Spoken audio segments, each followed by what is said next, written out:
గౌరవనీయులు శ్రీ టి దేవేంద్ర గౌడ్ గారిని మాట్లాడాల్సిందిగా కోరుతున్నాను.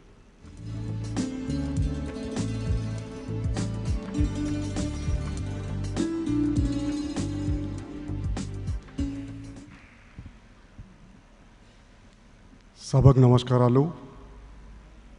గౌరవనీయులు పెద్దలు రాష్ట్ర గవర్నర్ గారు, గౌరవనీయులు రాష్ట్ర ముఖ్యమంత్రి గారు, గౌరవనీయులు వెంకయ్యనాయుడు గారు, చంద్రశేఖర్ గారు, గౌరవనీయులు రాఘవులు గారు, గౌరవనీయులు నారాయణ గారు, గౌరవనీయులు సుబ్రహ్మరెడ్డి గారు, గౌరవనీయులు నరేంద్ర చౌదరి గారు, ఇక్కడికి వచ్చేసినటువంటి గౌరవ పెద్దలకు అందరికీ నాకు నమస్కారాలు తెలియజేస్తూ, మొదటిగా ఎన్టీవీకి, వారి యొక్క భక్తి ఛానల్కు ఈనాడు తెలుగు ప్రజలకు ఒక మంచి ఇంకొక అవకాశం, చక్కని అవకాశం, ఆ అవకాశాన్ని వారి ద్వారా పొందడానికి వాళ్ళు అవకాశం ఇచ్చారు. వారికి మొదటగా ఈ రెండు ఛానల్స్కు నా యొక్క శుభాకాంక్షలు మొదటగా తెలియజేసుకుంటూ, మరి ఈనాడు ప్రజాస్వామిక వ్యవస్థలో ప్రసార సాధనాల యొక్క పాత్ర చాలా కీలకమైనటువంటి ఒక పాత్ర వహించేటువంటి రంగంలో మీరు ఈరోజు ప్రవేశించినారు. సరైన సమాచారం ఉంటే పౌరుడు సరైన నిర్ణయాలు తీసుకోగలుగుతాడు. ప్రజాస్వామ్యంలో పౌరుడికి సమాచారము చాలా కీలకమైనటువంటి ఒక ఆయుధం.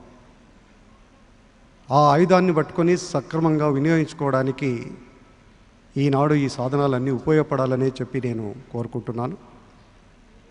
కానీ తమరి ఆలోచనే ప్రజల ఆలోచన కింద, తమరి అజెండానే ప్రజల అజెండా కింద మార్చే ప్రయత్నం ఎవరు చేసినా, ఏదైనా ఒక సంఘటనలు సందర్భాలలో ప్రజలు దానిలో క్యారీ కావచ్చేమో, కానీ తర్వాత వాటి యొక్క విశ్వసనీయత వాళ్ళు ప్రశ్నించడం మొదలు పెడతా ఉంటారు.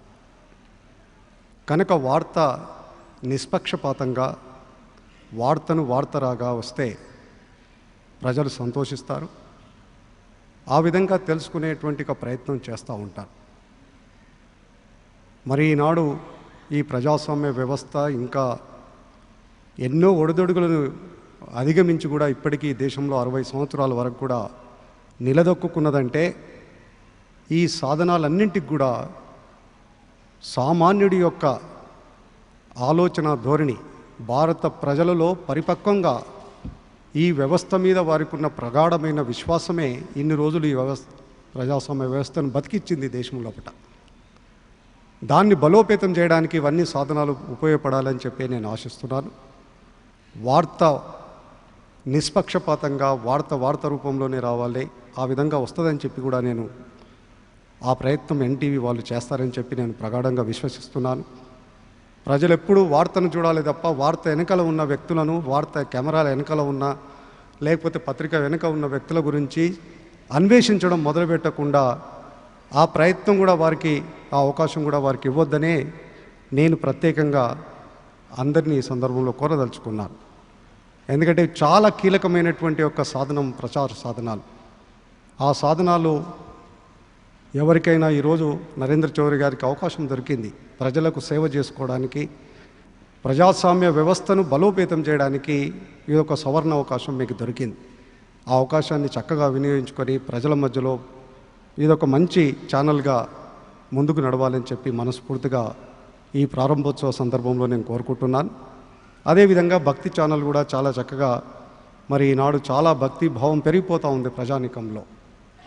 అయితే భక్తి అది మూఢనమ్మకాలకు, మూఢ విశ్వాసాలకు కూడా దారి తీసేటువంటి ఎలాంటి సంఘటనలు కూడా మనం ప్రోత్సహించకుండా చూసుకోవడానికి జాగ్రత్త పడాలని చెప్పి నేను కోరుతున్నాను.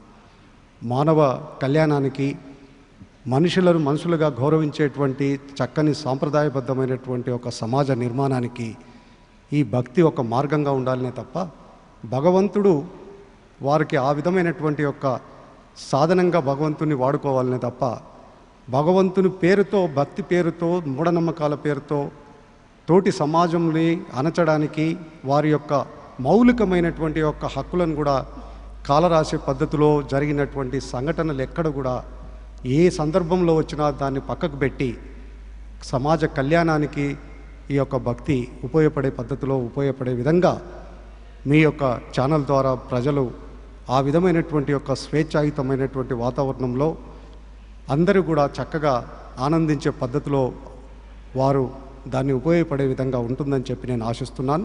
ఆ విధంగా 2 ఛానల్స్ కూడా సక్సెస్ కావాలి. చాలా చక్కగా తెలుగు వారికి ఇది ఒక మంచి అవకాశంగా దొరికిందని చెప్పి తెలుగు ప్రజలందరూ కూడా సగర్వపడే విధంగా వారు అందరూ కూడా దీని పట్ల ఆకర్షితులయ్యే విధంగా ఈ యొక్క ఛానల్స్ నడవాలని చెప్పి ఆశిస్తూ వారికి వారి నాయకత్వంలో ఉన్నటువంటి స్టాఫ్కి అందరికీ కూడా నా శుభాకాంక్షలు తెలియజేస్తూ సెలవు తీసుకుంటా ఉన్నాను. జై హింద్.